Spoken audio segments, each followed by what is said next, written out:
নমস্কাৰ পুৱাৰ শিৰোনামলৈ স্বাগতম ষ্টুডিঅ'ত মই পাপৰি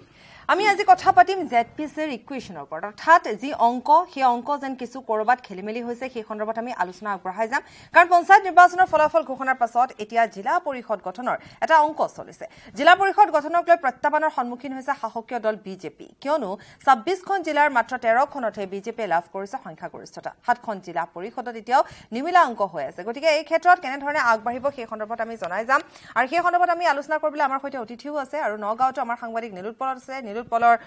সৈতে আমাৰ আৰু এগৰাকী অতিথি আছে আমি প্ৰথমতে পৰিচয় কৰি দিবলৈ ওলাইছো ষ্টুডিঅ'ত আমাৰ সৈতে আছে এপিচিচিৰ সাধাৰণ সম্পাদক দুলু আহমেদ ডাঙৰীয়া আমাৰ সৈতে আছে স্বাগতম আমাৰ অনুষ্ঠানলৈ আৰু লগতে আমি কিছু সময় পাছত নীলোৎপলৰ সৈতে সংযুক্ত হ'ম আৰু যি এই নিমিলা অংক সেই নিমিলা অংক সন্দৰ্ভত আমি আলোচনা আগবঢ়াই যাম আৰু তাৰ সমান্তৰালভাৱে আমাৰ জ্যেষ্ঠ সাংবাদিক মানসো থাকিব ফোন যোগে মানসে আমাক এই সন্দৰ্ভত আৰু অধিক খবৰ জনাব কাৰণ মানসে গ্ৰাউণ্ড জিৰ' ৰিপৰ্ট জানে মানসে সেই সন্দৰ্ভত ইতিমধ্যে এক প্ৰতিবেদন আগবঢ়াইছে গতিকে আমি সেই সন্দৰ্ভত মানসৰ সৈতে সংযুক্ত হ'ম কিন্তু সবাতোকৈ ডাঙৰ প্ৰশ্নটো হৈছে যে এতিয়া জিলা পৰিষদ গঠনৰ অংক চলিছে কাৰণ যেনেধৰণে দেখিবলৈ পোৱা গ'ল যে বিজেপিয়ে আধিপত্য বিস্তাৰ কৰিলে বা যেনেধৰণে জয়ী হ'ল কিন্তু তাৰ পাছতে যেন কিছু অংকত খেলিমেলি আহি পৰিলে এতিয়া কেনেধৰণে স্থান দিব অসম গণ পৰিষদক বা ARDFৰ কি ভূমিকা হ'ব পাৰে কংগ্ৰেছৰ কি ভূমিকা বিজেপিৰ কি ভূমিকা হ'ব কেনেধৰণে অংক কৰিব সেই সন্দৰ্ভত আমি সবিশেষ আলোচনা আগবঢ়াই যাম কিন্তু মই প্ৰথমতে আপোনাক স্বাগতম জনাইছো আৰু প্ৰথম যিটো প্ৰশ্ন জেডপিচি সন্দৰ্ভত যিটো অংক যি এক নিমিলা অংক গতিকে সেই ক্ষেত্ৰত কেনেধৰণে আপুনি আপোনাৰ প্ৰতিক্ৰিয়া আগবঢ়াব প্ৰথমতে আমি জেডপিচি সন্দৰ্ভত কিছু কথা জানিব বিচাৰিম জেডপিচি সম্পৰ্কে যিটো নিমিলা অংক আৰু যোৱাকালি মই সংবাদ মাধ্যম যোগে দেখিবলৈ পাইছোঁ যে ইয়াত কোনো মেজৰিটি পোৱা নাই আৰু আজিৰ পৰা 10 দিনমান আগতে মই আপোনালোকৰ এই ষ্টুডিঅ'ৰ শ্ব' এটাত কৈ গৈছিলোঁ যে এই AGP UDF বা যিবোৰ দল তাৰমানে বিজেপিৰ বিৰুদ্ধে কথা কৈ আছে বা বিজেপিয়ে যাৰ বিৰুদ্ধে কথা কৈছে সেইবোৰ এখন ভেকু ভাওনা এই নিমিলা অংকত আচল চৰিত্ৰটো এতিয়া ওলাই পৰিব আৰু মই যোৱা টকশ্বটোত এই কথাটোও কৈছিলোঁ যে পঞ্চায়ত নিৰ্বাচনত আমি এটা খুব শক্তিশালী স্থিতিত থাকিম খুব ভাল ফলাফল দেখুৱাম আৰু আমি কংগ্ৰেছ দলে ভাল ফলাফল দেখুৱাবলৈ সক্ষম হৈছোঁ যাৰ কাৰণে বিজেপিৰ দলে বিভিন্ন RSSে হওক বিজেপিৰ কৰ্মীকেই হওক বা প্ৰশাসনৰ হতুৱাই এই পুনৰ গণনাৰ এখন ভেকু ভাওনা আৰম্ভ কৰি সমতাৰ অপব্যৱহাৰ কৰি আমাৰ পৰা কিছুমান জিকা চিট হাতৰ পৰা লৈ যোৱা সমগ্ৰ অসমৰ ৰাইজে লক্ষ্য কৰি আছে আৰু এইটো এটা গণতন্ত্ৰৰ প্ৰতি খুব অশুভ লক্ষণ বুলি ক'লেও ভুল নহয় এইমাত্ৰ আপুনি এটা কথা ক'লে যে আপোনালোকৰ হাতৰ পৰা লৈ গৈছে গতিকে তেনেধৰণৰ এটা অভিযোগ আপুনি উত্থাপন কৰিছে আৰু যিটো কথা প্ৰতিফলিত হৈছে হাজোতো কালি এক ঘটনা সংঘটিত হৈছে যে যথেষ্ট অপ্ৰীতিকৰ পৰিস্থিতিৰ সৃষ্টি হৈছে ঘেৰাও কৰাৰ দৰে ঘটনা সংঘটিত হৈছে গতিকে আমি সেই সন্দৰ্ভত কিছু কথা আপোনাৰ পৰা জানিব বিচাৰিম মই প্ৰথম তেনেহ'লে হাজোৰ পৰা আৰম্ভ কৰোঁ আমাৰ হাজো ৩ নং পঞ্চতীৰ্থ জিলা পৰিষদ সমগ্ৰ অসমত ৩ নং পঞ্চতীৰ্থ বুলি ক'লে পুৱামক্কা হওক মাধৱ মন্দিৰ হওক কেদাৰ মন্দিৰ হওক গোটেইখিনি তাত হিন্দু মুছলিম সকলো মানুহ একলগ হৈ ধুনীয়া এটা পৰিৱেশ হাজো সমষ্টিত সেই পঞ্চায়তটোত তাত আমাৰ কংগ্ৰেছ দলৰ প্ৰাৰ্থী আছিলে অজিত ঠাকুৰীয়া খুব জনপ্ৰিয় যুৱক ৰামদিয়া অঞ্চলৰ যোৱা 12 তাৰিখে যেতিয়া ভোট গণনা আৰম্ভ হৈছে আৰম্ভ হোৱাৰ ফলত কি হ'ল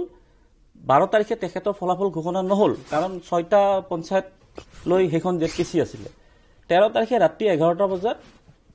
বহুত চেষ্টা কৰিও তেখেতক হৰুৱাব নোৱাৰিলে তেখেতে বিপুল ভোটত জয়ী হৈছিলে তেখেতে বিপুল ভোটত জয়ী হোৱাৰ পিছত অৱশেষত প্ৰশাসন নিৰ্বাচনী বিষয়া উপায়ুক্ত মহোদয় বাধ্য হ'ল তেখেতক 26টা ভোটৰ ব্যৱধানত বিজেপি দলৰ প্ৰাৰ্থী ৰাষ্ট্ৰীয় পৰ্যায়ৰ নেতা RSSৰ শংকৰ দাস হাজো নিবাসী খুব লেভেলত থাকে তেখেতৰ ঘৰত বোলে মুখ্যমন্ত্ৰী যায় তেখেতৰ ঘৰত বোলে বিয়াত MLA বিলাকে ৰিচিপশ্যন কৰে মানুহক হিমন্ত বিশ্ব শৰ্মা যায় তেখেতৰ ঘৰত এই যোৱা জেডপিচি ইলেকশ্যনত তেখেতৰ হৈ হিমন্ত বিশ্ব শৰ্মা এখনে প্ৰচাৰ কৰিছিলে হাজোত নিৰ্বাচনী প্ৰচাৰ য'ত সেই জেডপিচিত তেখেতৰ ভাইকক উদ্ধাৰ কৰিবলৈ আৰু RSSৰ সংগঠনটো এটা কথা কৈ থাকে যে আমি নিৰ্বাচনত আগভাগ নলওঁ এইটো এটা ভণ্ডামী কথা এইটো এটা সস্তীয়া কথা এই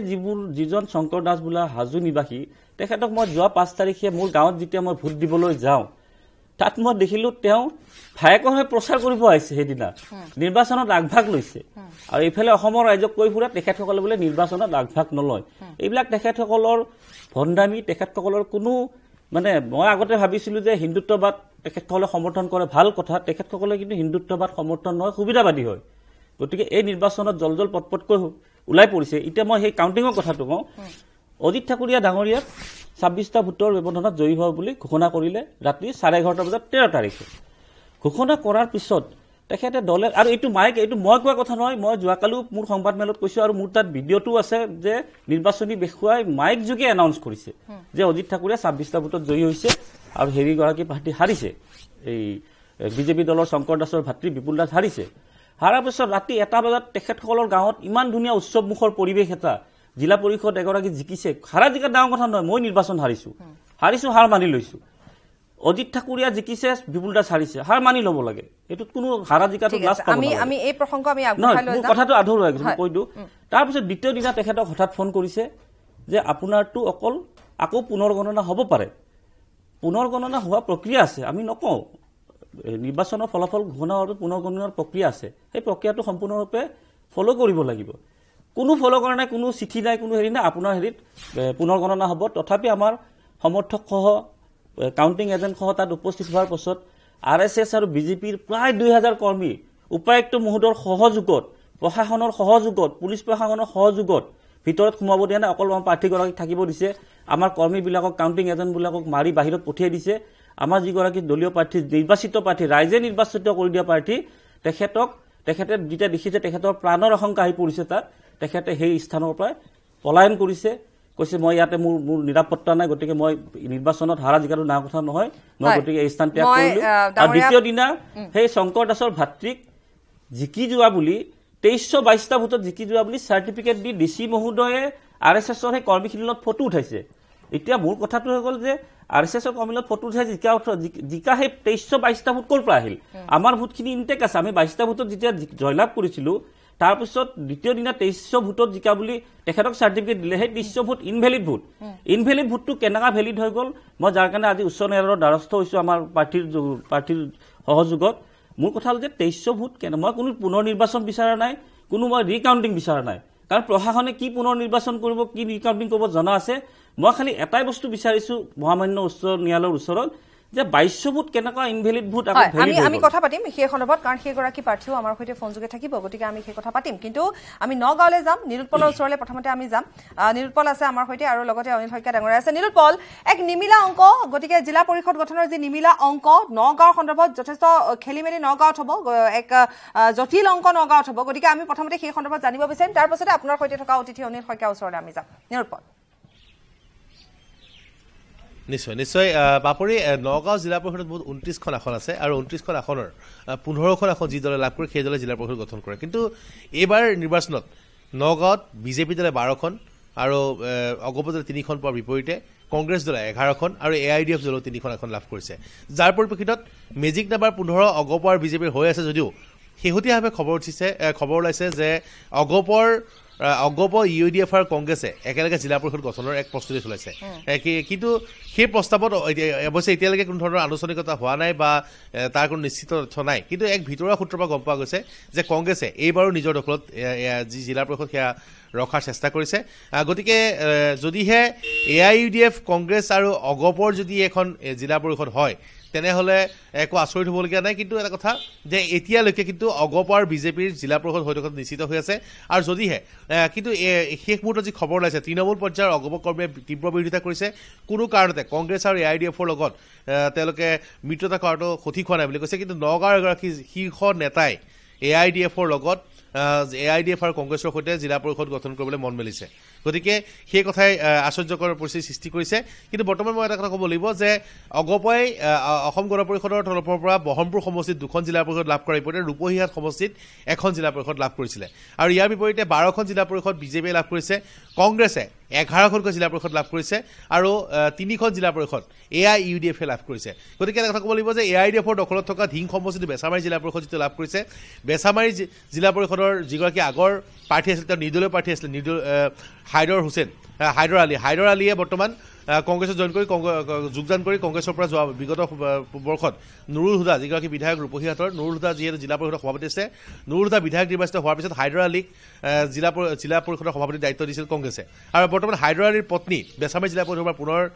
জয়ী হৈ আহিছে আৰু হাইদৰ আলীৰ পত্নীক জিলা পৰিষদৰ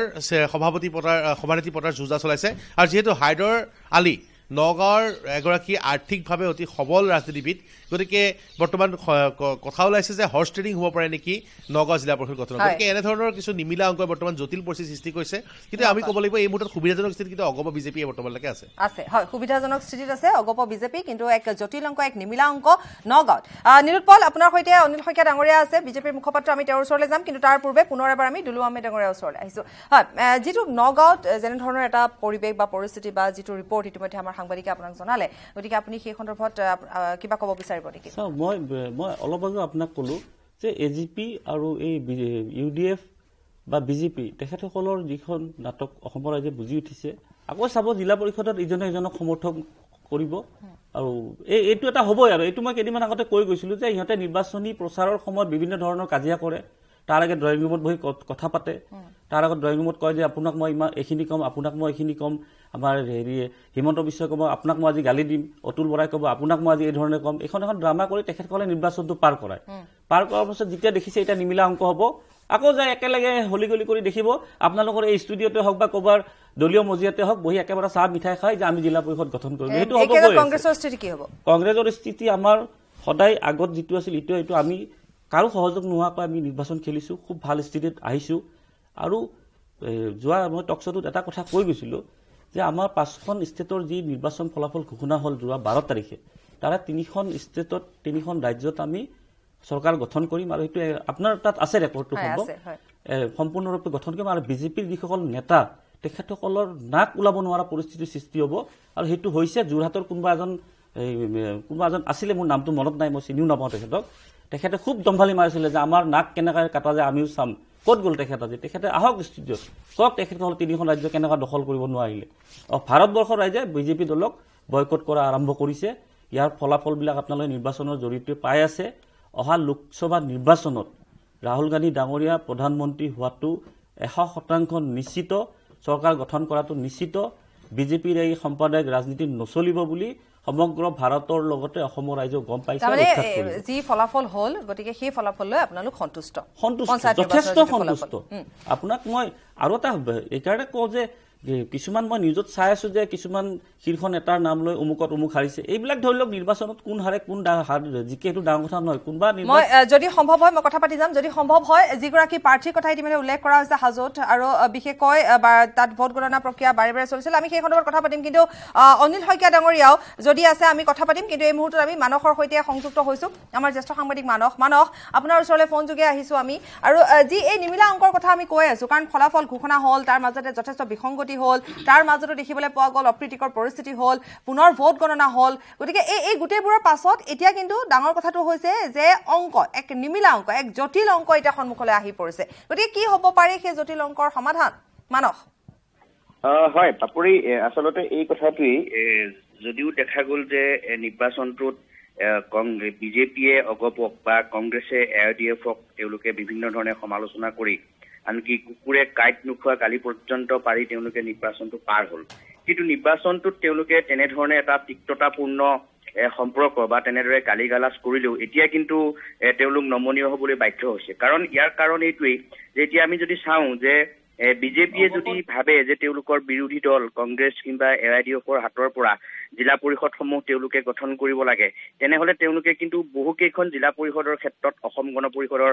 সহায় ল'বলৈ বাধ্য তেওঁলোক কাৰণ অসম গণ পৰিষদৰ সহায় অবিহনে তেওঁলোকে সেইকেইখন জিলা পৰিষদ গঠন কৰিব নোৱাৰে একেদৰে আমি যদি কংগ্ৰেছৰ ক্ষেত্ৰত চাওঁ কংগ্ৰেছে যদি ভাবে যে তেওঁলোকৰ প্ৰধান শত্ৰু বিজেপিক প্ৰতিহত কৰি বিজেপিৰ হাতৰ পৰা তেওঁলোকে জিলা পৰিষদসমূহ গঠন কৰিব তেনেহলে কিন্তু তেওঁলোকক এআইডিএফৰ সহায়ৰ প্ৰয়োজন হ'ব এআইডিএফৰ সহায়ৰ অবিহনে কিন্তু তেওঁলোকে কংগ্ৰেছে জিলা পৰিষদ গঠন কৰিব নোৱাৰে মই বহুকেইখন জিলাৰ ভিতৰত মাত্ৰ 2-এটা উদাহৰণ মই দিব বিচাৰিম আমি যদি হুজাই জিলাখন চাওঁ হুজাই জিলাখনৰ মুঠ 12টা জিলা পৰিষদ সমষ্টি তাৰে কংগ্ৰেছে লাভ কৰিছে 6টা বিজেপিয়ে 5টা আৰু এআইডিএফে 1টা গতিকে এতিয়া এই ক্ষেত্ৰত যিটো মেজিক নাম্বাৰ 7 যিহেতু কোনো এটা দলে লাভ নকৰিলে এতিয়া যদি কংগ্ৰেছে জিলা পৰিষদ গঠন কৰিবলৈ হয় তেনেহলে তেওঁলোকক স্বাভাৱিকতে নিজৰ 6 আৰু লগত এআইডিএফৰ এখন আসন সেইখন আসনৰ দৰকাৰ হ'ব কিন্তু এই ক্ষেত্ৰত স্বাভাৱিকতে তেওঁলোকে এআইডিএফৰ কাষ চাপিব লাগিব আকৌ যদি আমি এতিয়া বঙাইগাঁওখন চাওঁ বঙাইগাঁওখনৰ মুঠ আসন আছিল 12খন তাৰে মেজিক নম্বৰ 7 আৰু বঙাইগাঁৱত দেখা গৈছে যে এজিপিয়ে লাভ কৰিছে 5খন আসন, বিজেপিয়ে 2খন, কংগ্ৰেছে 3খন আৰু এআইডিএফে 2খন। এতিয়া ইয়াত মেজৰ দল এজিপিয়ে যদি জিলা পৰিষদ গঠন কৰিবলৈ যায় তেনেহলে তেওঁলোকৰ নিজৰ 5খন আৰু বিজেপিৰ 2খন, গতিকে স্বাভাৱিকতে তাত বিজেপি আৰু এজিপি লগ লাগিব। গতিকে এনেধৰণৰ এটা নিমিলা সমীকৰণ হৈছে। প্ৰায়সমূহ জিলাতে এনেধৰণৰ সমীকৰণ হৈছে, কাৰণ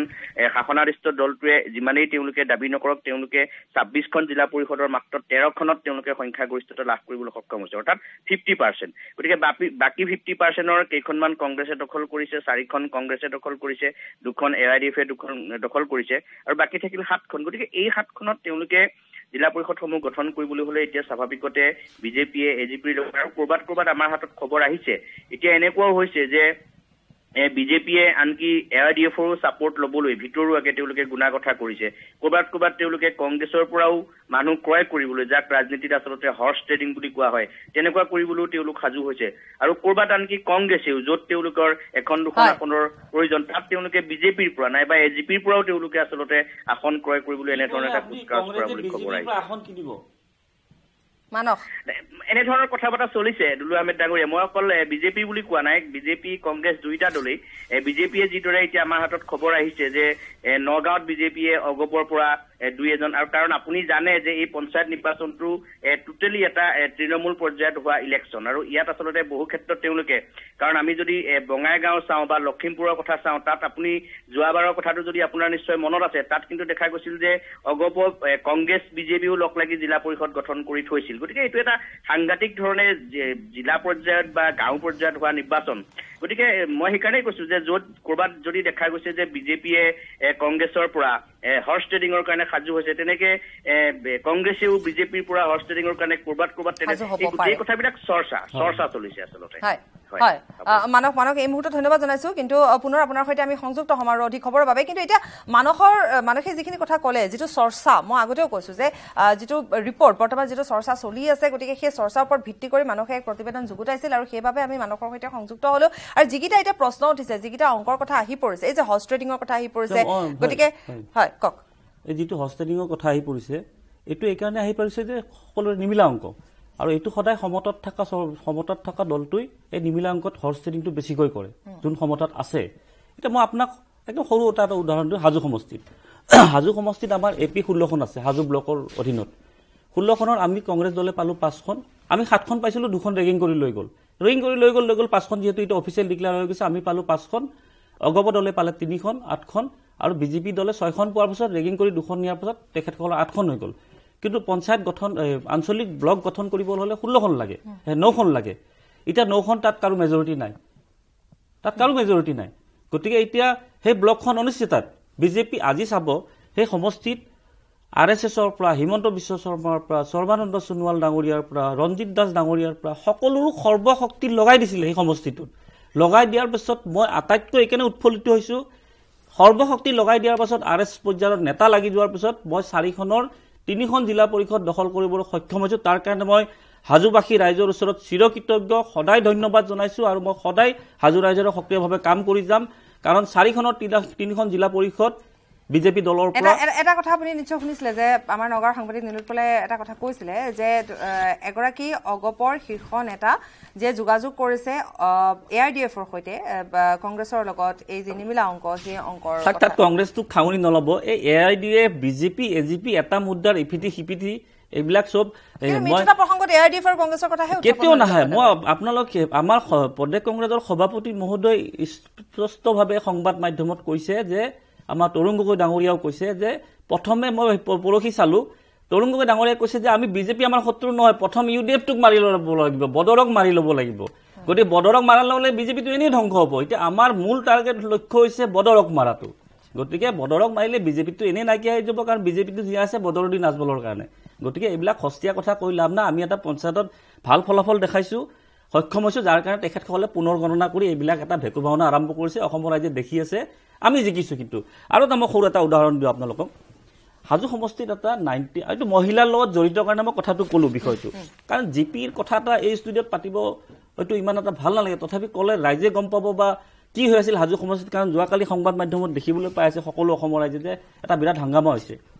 90 নং কেটেগীবাৰী উখুৰা গাঁও পঞ্চায়ত, আমাৰ দলীয় প্ৰাৰ্থী আছিল জেহৰিফা আহমেদ আৰু বিজেপি দলৰ প্ৰাৰ্থী আছিল ৰুমি কলিতা আমাৰ দলৰ প্ৰাৰ্থীগৰাকী প্ৰেচিডেণ্টগৰাকীও জিকিল আমাৰ জেহৰিফা আহমেদ আৰু যিগৰাকী আমাৰ আঞ্চলিক কল্পনা দাস দুইগৰাকী জিকিল আমাৰ দুইগৰাকী প্ৰাৰ্থীয়ে পঞ্চায়তত জিকিল জিকাৰ পিছত তেখেতসকলে কি কৰিলে RSSৰ কিছু কৰ্মীয়ে এই যিগৰাকী মুছলিম মহিলা আপুনি চাব দে সম্পাদকটো কি লাইনত লৈ গৈছে কি পৰ্যায়ত লৈ গৈছে যে একো নহয় কাউন্সিলৰটোতো কংগ্ৰেছৰে জিকিছে কল্পনা দাস আমি যিকোনো মুহূৰ্তত হৰ্চ ট্ৰেডিং কৰি ল'ব পাৰিম হেনেকুৱা এটা মনোভাৱ গতিকে আমি এই মুছলিম মহিলাগৰাকীক হাৰাব লাগে কিবা কৰি তেখেতসকলে কি কৰিলে ৰিকাউণ্টিং বিচাৰিলে ৰিকাউণ্টিঙত প্ৰশাসনৰ সহযোগতো ৰিকাউণ্টিঙত আমাৰ প্ৰথমে মহিলাগৰাকী জিকিছিল জেৰিফা আহমেদ 96 ভোটত তাৰপিছত ৰিকাউণ্টিঙত আমি আমাৰ দলীয় প্ৰাৰ্থীসকলে সহযোগ কৰাৰ পিছত আকৌ 96 টো যাই 46 আহিল অলপ কমি গ'ল দেই তাৰমানে কেনসেল ভোট অলপ বিজেপি দলৰ প্ৰাৰ্থীগৰাকী ফালে বৰালে যেতিয়া 46 ভোটত পুনৰ গণনাত জিকিল জিকাৰ পিছত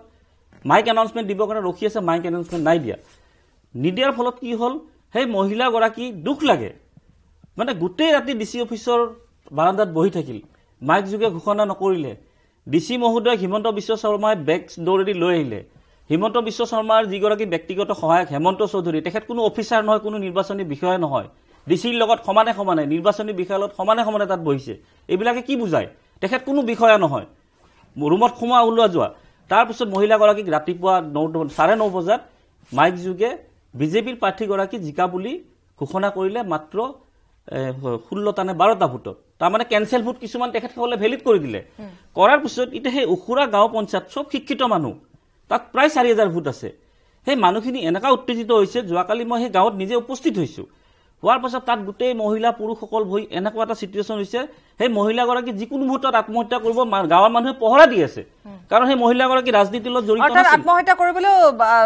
আজি আপুনি চাব তাত এই যিটো হাজু ব্লকৰ অধীনত হাজাৰ মানুহ তাত আজি প্ৰতিবাদ কৰিব আৰু মহিলাগৰাকী কৈছে যে মোক দুবাৰ কৈ জিকাৰ পিছত মোক এই ধৰণৰ বেজ্জতি কিয় কৰিলে আচ্ছা আমি এই গোটেই প্ৰসংগটো লৈ অনিল শইকীয়া ডাঙৰীয়া আমাৰ সৈতে আছে নগাঁৱৰ পৰা সংযুক্ত হৈছে আজি 11টাৰ পৰা চাব ডাঙৰ প্ৰতিবাদ হ'ব হয় আমি আপোনাৰ ওচৰলৈ আহিছো অনিল শইকীয়া ডাঙৰীয়া দায়ী কোন হ'ব নিশ্চয় উপায়ুক্ত মহোদয় হ'ব তাততো হিমন্ত বিশ্ব শৰ্মা বিজয় চক্ৰৱৰ্তী সুমন হৰিপ্ৰিয়া শংকৰ দাসৰ নামটো নাহে বহুকেইটা অভিযোগ আছে অনিল শইকীয়া ডাঙৰীয়া বহুকেইটা অভিযোগ বিশেষকৈ হাজুক লৈ কিন্তু তাৰ পূৰ্বে আমি জেপিচিৰ কথাও মহিলাগৰাকী গাঁৱৰ মানুহ পহৰা দি আছে সুইচাইড কৰিব নালাগে আমি আছো যিকোনো মুহূৰ্তত কৰি দিব পাৰে আপুনি চাব মই এইবিলাক ষ্টুডিঅ'ত কোৱা কথা নহয় আজি আপোনালোকে 1 ঘণ্টা পিছত গম পাব এইবিলাক দুলু আহমেদ ডাঙৰীয়া আমি পুনৰ কথা পাতিম কিন্তু অনিল শইকীয়া ডাঙৰীয়া আছে অনিল শইকীয়া ডাঙৰীয়া আপুনি যদিহে শুনিছে দুলু আহমেদ ডাঙৰীয়াকে কিমান অভিযোগ ইতিমধ্যে উত্থাপন কৰিছে আমি সেই সন্দৰ্ভত পাতি যাম লগতে জেপিচিৰ সন্দৰ্ভতো আমি কথা পাতিম কাৰণ এক জটিল অংক এতিয়া নগাঁৱত দেখিবলৈ পোৱা গৈছে গতিকে আপোনালোকৰ তাত কেনে ধৰণৰ স্থিতি হ'ব পাৰে অনিল শইকীয়া ডাঙৰীয়া নাই প্ৰথমে সকলোকে নমস্কাৰ জনাইছো জটিল অংকটো আমিতো দেখা নাই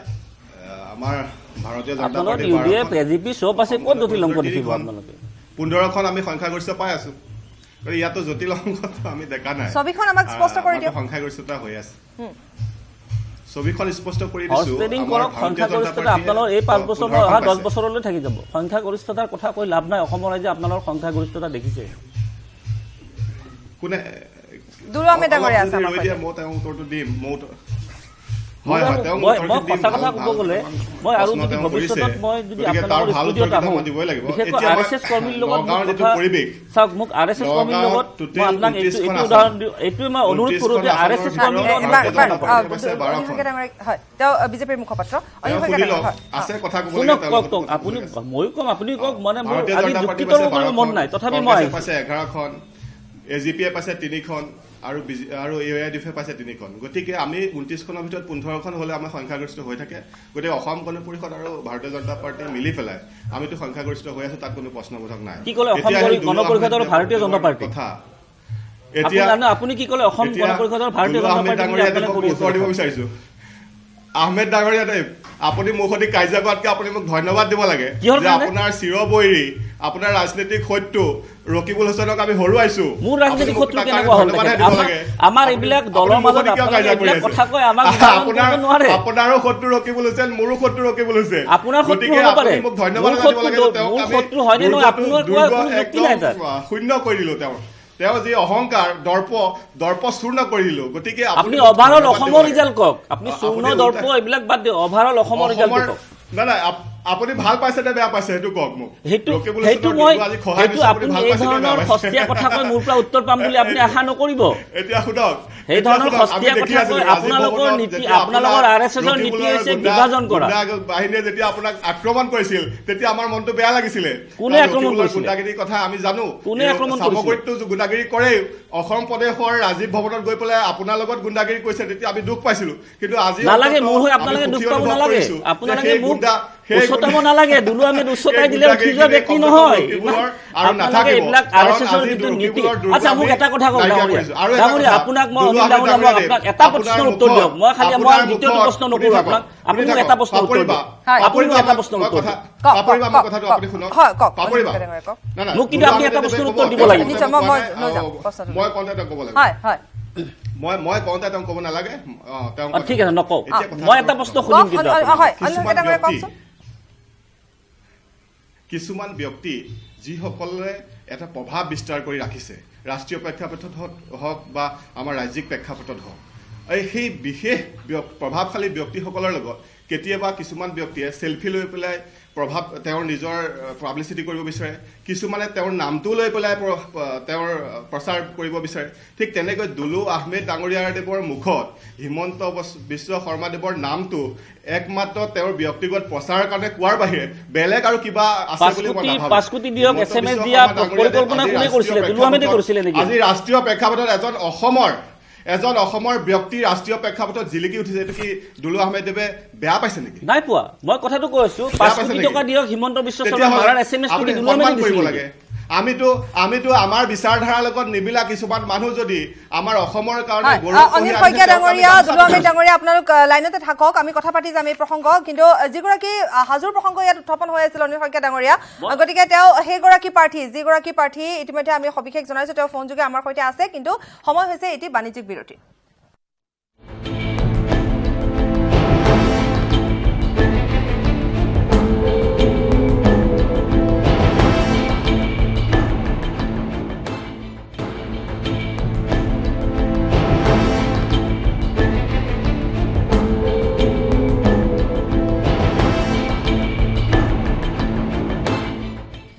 খন্তেবিৰতিৰ পাছত উভতি আহিছো আমি জেডপিসি গঠনৰ সন্দৰ্ভত পাতি আছো কিন্তু সমান্তৰালভাৱে আমি বহুকেইটা ইতিমধ্যে প্ৰসংগ ইয়াত উত্থাপন হৈছে কাৰণ দুয়োগৰাকী অতিথিয়ে ইতিমধ্যে কথা যিখিনি আলোচনা হৈছে তাৰ মাজত বহুকেইটা প্ৰসংগ উত্থাপন হৈছে কিন্তু এই যে পুনৰ ভোট গণনাৰ কথা হাজোৰ ক্ষেত্ৰত আহি পৰিছে বা দুবাৰকৈ তেওঁ জয়ী হোৱাৰ পাছত পৰাজয় হ'ব লগা হ'ল গতিকে সেইগৰাকী প্ৰাৰ্থী আমাৰ সৈতে আছে অজিত ঠাকুৰীয়া ডাঙৰীয়া গতিকে ফোন কাটা গৈছে সংযোগ বিচ্ছিন্ন হৈছে আমি কিছু সময়ৰ পাছত পুনৰ সংযুক্ত হ'ম কিন্তু পুনৰ আমি আমাৰ অতিথি ওচৰলৈ আহিছো অনিল শইকীয়া ডাঙৰীয়া আছে আমাৰ সৈতে গতিকে আমি তেওঁৰ সৈতে পাতিম বিভিন্ন বিসংগতিৰ সৃষ্টি হ'ল বিভিন্ন খেলিমেলিৰ সৃষ্টি হ'ল অভিযোগ বহুকেইটা উত্থাপন হৈছে শইকীয়া ডাঙৰীয়া গতিকে সেই সন্দৰ্ভত আমি আলোচনা আগবঢ়াই যাম দুলু আহমেদ ডাঙৰীয়া আপোনাক কিবা এটা প্ৰশ্ন কৰাৰ কথা কৈছে সেয়াও আমি আগবঢ়াই দিছো চাওক অনিল শইকীয়া ডাঙৰীয়া উপস্থিত আছে মই আপোনাক এটা প্ৰশ্ন কৰিছো আপুনি আৰএছএছৰ লগত জড়িত আছিলে বৰ্তমান আপুনি বিজেপিৰ মুখ্যপাত্ৰ ৰাজ্যৰ আপোনালোকে সদায় কয় যে আমি আৰএছএছে নিৰ্বাচনত আগভাগ নলওঁ কেতিয়াও আপোনালোকে কয় নে নকয় সেই কথাটো আপোনালোকে নিশ্চয় কৈ আহে কিন্তু মই হাজোত দেখিবলৈ পাৰলো মই কৰিলো একো নাই মই মোৰ ভুল হয় শুদ্ধ হয়তো আপুনি মোক ক'ব আপোনালোকৰ যিগৰাকী আৰএছএছৰ ৰাষ্ট্ৰীয় পৰ্যায়ৰ নেতা শংকৰ দাস হাজো নিবাসী তেখেতে যোৱা 5 তাৰিখে নিৰ্বাচনত মোৰ গাঁৱত মই যেতিয়া দামপুৰ গাঁৱত মই ভোট দিবলৈ যাওঁতে তেখেতে তাত নিৰ্বাচনী প্ৰচাৰ কৰিবলৈ গৈছিলে গতিকে এইটো তেখেত এজন ৰাষ্ট্ৰীয় পৰ্যায়ৰ নেতাজনে ভোট দিব গ'ল ভোট দিব যোৱাৰ পাছত সমাজক ৰাইজে দেখিলে তাত 6000 ভোটৰ 5500 ভোটে আমি কংগ্ৰেছ দলে পালো তেখেতে 500 ভোট পালে মাত্ৰ 500 ভোট তেখেতৰ ভায়েক বিপুল দাসে এতিয়া মই ক'ব খুজিছো এইবিলাক অসমৰ ৰাইজে লক্ষ্য কৰি আছে আৰু এটা মই কথা কওঁ সৰু কথা এইটো মানে মোৰ ব্যক্তিগত কথা কিন্তু অসমৰ ৰাইজে গম পাব লাগিব কথাটো আচ্ছা যিগৰাকী প্ৰাৰ্থীগৰাকীক এবাৰ ফোনত লৈ লৈছো কাৰণ আপোনাৰ এবাৰ সংযোগ হয়তো বিচ্ছিন্ন হ'ব পাৰে হয় অনিল শইকীয়া ডাঙৰীয়া মই প্ৰাৰ্থীগৰাকীক লৈ লৈছো হয় স্বাগতম জনাইছো আমাৰ পুৱাৰ শিৰোনাম অনুষ্ঠানলৈ ডাঙৰীয়া গতিকে ইতিমধ্যে আমি এই সন্দৰ্ভত আলোচনা কৰিছো যে যথেষ্ট খেলিমেলিৰ সৃষ্টি হ'ল পুনৰ ভোট গণনা হ'ল কিন্তু তাৰ পাছত আপুনি প্ৰথমে এবাৰ জয়ী হ'ল তাৰ পাছত পৰাজয় বৰণ কৰিলে গতিকে সেই সন্দৰ্ভত আপোনাৰ পৰা কিছু কথা জানিব বিচাৰো নহয় মই এইটোৱে ক'ব বিচাৰো যে যিটো মানে আমাৰ গণতন্ত্ৰৰ যিটো হত্যা হৈছে বা আমাৰ যিটো স্বচ্ছ বা নিকা যিটো নিৰ্বাচন অনুষ্ঠিত কৰিম বুলি কৈছিল সেইটো যে সম্পূৰ্ণভাৱে বিফল হৈছে এইটোৱে যে আমি যেতিয়া প্ৰথম পৰ্যায়ত আমাৰ ভোট গণনা চলি আছিল তেতিয়া আমাৰ লাষ্ট ৰাউণ্ডত এটা সময়ত এনেকুৱা পৰিস্থিতি হৈছিল যে যিখিনি আমাৰ অফিচাৰ আছিল ইলেকশ্যন অফিচাৰ অথৰাইজ অফিচাৰ আছিল তেখেতসকল 15-20 মিনিট আধা ঘণ্টা পৰ্যন্ত তেখেতসকলে ৰখি গৈছিল আৰু তেখেতসকলৰ যি মানে পুনৰ এনি টাইম তেখেতসকলৰ হিমন্ত বিশ্বই হওক বা আমাৰ যি বিধায়িকা সুমন হৰিপ্ৰিয়াই এনেকুৱা প্ৰেছাৰ এটা দিছিল যে যাতে মানে নিৰ্বাচন যিটো এইটো মানে প্ৰক্ৰিয়াটো বন্ধ কৰি অলপ সময় কিছু কাম খেলি কৰাৰ চেষ্টা কৰিছিল তাৰপিছত তেখেতসকলে আমাৰ যি লাষ্ট ৰাউণ্ডত যিখিনি কাউণ্টিং এজেণ্ট আছিল তেখেতসকলক তাৰ পৰা আঁতৰাই পুনৰ তাত নতুন যি কাউণ্টিং অফিচাৰ তেখেতসকলক বহাইছিল তাৰপিছত তেখেতসকলে ৰিজাল্ট এটা ঘোষণা কৰিছিল 10:30 বজাত আৰু 10:30 বজাত মোক 41টা ভোটৰ বিবেচনাত RSSৰ নেতা শংকৰ দাসৰ ভাতৃ বিপুল দাসক পৰাজিত কৰি মই 41টা ভোটত বিজয় সাব্যস্ত কৰিছিলো তাৰপিছত তেখেতসকলক মই যি চাৰ্টিফিকেট আৰু যি মানে ভোটৰ ব্যৱধানৰ যিটো চাৰ্টিফিকেট তেখেতসকলক বিচাৰিছিলো কিন্তু আমাৰ ডিচি মহোদয় কমল বৈশ্যই হওক বা আমাৰ যি গুণজিৎ ৰায়চৌধুৰী হওক ইলেকশ্যন অফিচাৰ তেখেতসকলে কোনো ধৰণৰ মোৰ লগত যোগাযোগ কৰিব বিচৰা নাছিল তেখেতসকলে পলাই ফুৰিছিল আঁতৰাই ফুৰিছিল অৱশেষত মই সুধিছিলো ৰাতি 2টা বজাত যে ছাৰ আমাৰ কিবা ৰিকাউণ্টিং হ'ব নেকি এনেকুৱা কিবা প্ৰচেছ আছে নেকি যিহেতু ইলেকশ্যন নিয়ম 15 মিনিটৰ ভিতৰত ৰিকাউণ্টেৰ যদি কমপ্লেইন থাকে তেনেকুৱা কমপ্লেইন ল'ব পাৰে আমি যোগাযোগ কৰিছিলো কিন্তু তেতিয়া তেখেতসকলে আমাক কোনো ধৰণৰ এনেকুৱা প্ৰচেছ যোগোৱা নাছিল অৱশেষত আমি যেতিয়া ৰাতি 2টা বজাত গুণজিৎ ৰায়চৌধুৰীক লগ পাইছিলো তেখেতে কৈছিল যে আপুনি ৰাতিপুৱা আহি 10 বজাত আহি আপোনাৰ চাৰ্টিফিকেটটো লৈ যাব এনেকুৱা কৈছিল অৰ্থাৎ তেনেকুৱা মই ৰাতিপুৱা ঠিক চাৰ্টিফিকেট নিবলৈ আহিছিলো অৱশেষত তেখেতসকলে পলাই ফুৰিছিল মোক কোনো ধৰণৰ লগ দিয়া নাছিল বা কোনো ধৰণৰ প্ৰচেছ আগবঢ়া নাছিল আবেলি 1টা বজাত মোক অভাৰ টেলিফোন যোগে তেখেতসকলে কৈছিল যে এই চেণ্টাৰটোত ৰিকলিং হ'ব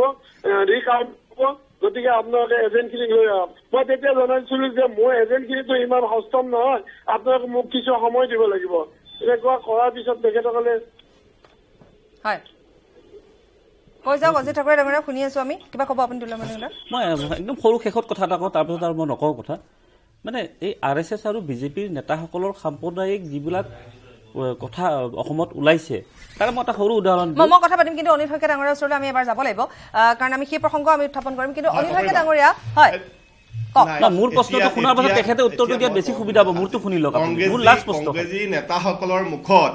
কংগ্ৰেছী নেতাসকলৰ মুখত আজি যি ৰেগিং শব্দটো শুনিছো আজি যি তেওঁলোকে ৰেগিং বুলি কৈ ভয়ত মানে ভীতিগ্ৰস্ত হৈ আছে সেইটো আমাৰ কাৰণে এটা বৃহৎ জয় এই কাৰণে যে বিগত 15 বছৰ তেওঁলোকে আমাৰ ৰাজ্যক গণতান্ত্ৰিকভাৱে ভোট দিবলৈ দিয়া নাছিলে তেওঁলোকে ৰেগিং কৰিছিল সেইকাৰণে ৰেগিং শব্দটো তেওঁলোকৰ অন্তৰৰ পৰা এতিয়াও আঁতৰাব পৰা নাই আৰু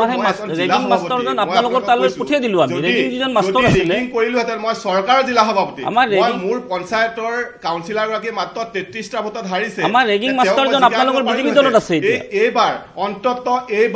এইবাৰ কোনো প্ৰশ্নবোধক ৰাখিব নোৱাৰে যে এইবাৰ কিবা ৰেগিং হৈছে বা কিবা হৈছে সম্পূৰ্ণ নিয়াৰিকৈ এইবাৰ এই ভোট গণনা হৈছে নিৰ্বাচন হৈছে গতিকে তাৰ কাৰণে অসম চৰকাৰ আৰু নিৰ্বাচনী বিষয়াক আমি ধন্যবাদ দিব লাগিব কিন্তু তাৰ বিপৰীতে কংগ্ৰেছীসকলে ৰেগিং এই যি শব্দটো তেওঁলোকে 15 বছৰ অন্তৰত ৰেগিং হয় নাই পুনৰ্গণনা হৈ আছে ৰেগিঙৰ কথা আহাই নাই ইয়াত ৰেগিংটো সবতকে ডাঙৰ কথা সেইবিলাক এতিয়া চিন্তা নকৰি দুলু আহমেদ ডাঙৰীয়াদেৱক এটা ভাল এতিয়া সুবিধা আছে যে এতিয়া আপুনি মোৰ কিন্তু কথাটোৰ উত্তৰ নিদিলে আপোনালোকে নিৰ্বাচনত আগভাগ লয় নেকি RSS এইটো কথা কওক আপুনি মোৰ কথাটোৰ উত্তৰ নিদিলে আমি পিছ পেলাই দিলো আপোনালোকে নিৰ্বাচনত RSSৰ কৰ্মীয়ে RSSৰ নেতা আগভাগ লয় নেকি সেইটো উত্তৰ দিয়ক না আপুনি আহমেদ এই তিনিজন নেতা আছে এই তিনিজনৰ ভিতৰত সংখ্যালঘুৰ শ্ৰেষ্ঠ নেতা কোন হ'ব সেইটোহে আলোচনা কৰিলে মই আপুনি মোক এটা কথাৰ উত্তৰটো দিয়ক যে আপোনালোকৰ RSSৰ নেতা কৰ্মীয়ে নিৰ্বাচনত আগভাগ লয় নেকি RSSৰ কেতিয়াও নেতা নাথাকে ভাৰতবৰ্ষৰ নহয় পৃথিৱীৰ ভিতৰত এটাই সংগঠন য'ত কোনো নেতা নাথাকে হাফপেণ্ট বা লং পেণ্ট তাৰপিছত কেনেকুৱা চুটবুট আপোনালোকৰ সেইটো নীতি নহয় জানো আপোনালোক সাম্প্ৰদায়িক নহয় সুবিধাবাদী RSSৰ কথা কৈ তেওঁ লাভ নাই RSSৰ সকলো আৰু মই এটা কথা কওঁ আপুনি মোক কথাৰ উত্তৰ দিয়া নাই মই এটা কথা লাষ্ট কওঁ RSS আৰু বিজেপিৰ যিটো আপুনি কৈ লওক মই খালি লাষ্ট 1 মিনিট শেষ কৰিম আপুনি কওক RSSৰ ভিতৰ চৰাত নাযায় তেতিয়ালৈকে তেওঁ একো কথা গম নাপাব মই দুলু আহমেদ ডাঙৰীয়াদেৱক অনুৰোধ কৰিছো যে আপুনি যদি কিবা এই চক্ৰান্তত কিবা যদি আপুনি সোমাই পৰিছে ঠিক আছে কওক আপুনি ৰকিবুলৰ কিবা চক্ৰান্তত যদি সোমাই পৰিছে তাৰ পৰা আঁতৰি আহক আৰু ৰকিবুল নামটো বাদ দিয়ক ৰকিবুল ষ্টুডিঅ'ত উপস্থিত নাই বা টকশ্বটোত না মূলৰ কথা পাতক সংখ্যালঘু সম্প্ৰদায়ৰ শ্ৰেষ্ঠ নেতা হ'বলৈ চেষ্টা কৰক তাত আমি সহায় কৰিম আপোনাক নালাগে আপোনালোকৰ সহায় সেইকাৰণে অসমৰ ৰাইজে সহায় আমাক কৰি আছে ৰকিবুলৰ নিচিনা মানুহে আপুনি মোক ইমান উচ্চতাব নালাগে দুলু আহমেদ উচ্চতালে উঠি যোৱা ব্যক্তি নহয় বহুত শিক্ষিত যুৱক যুৱতীক তেওঁ ড্ৰাগছ মাফিয়া কৰিছে এইবিলাক বাদ দিয়ক এইবিলাক আজিৰ বিষয়বস্তু এইটো নাছিলে গতিকে আপোনাৰ নিচিনা মানুহ আগবাঢ়িলে আমি ভাল পাওঁ আপুনি আগবাঢ়ক ধন্যবাদ আপুনি মোক ভাল কথা কৈছে তাৰ কাৰণে মই ধন্যবাদ দিছো আমি তাৰ কাৰণে আৰু এটা কথা শুনক